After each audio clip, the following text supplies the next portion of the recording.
No meio do povo de Mamanguape, quem está feliz com a construção do hospital, levanta a mãozinha, Mamanguape!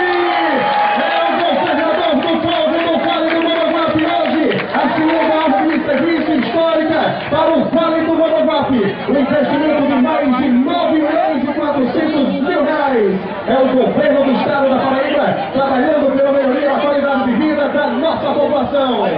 Muito bem, amigos e amigas, neste momento, para assinar a ordem de serviço para a construção do Hospital de Mamanguape, o tão esperado sonho vai ser realidade. Convidamos o nosso governador, Ricardo Coutinho, para assinar a ordem de serviço do Mamanguape.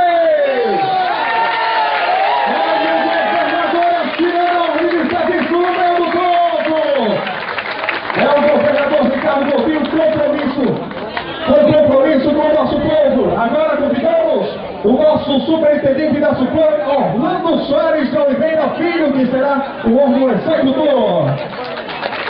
Também agora, também assinando a ordem de serviço, convidamos a vice-prefeita de Mamanguape, Maria Alice. Também assinando a ordem de serviço, o compromisso do governador Ricardo Coutinho para com todo o Vale do Mamanguape.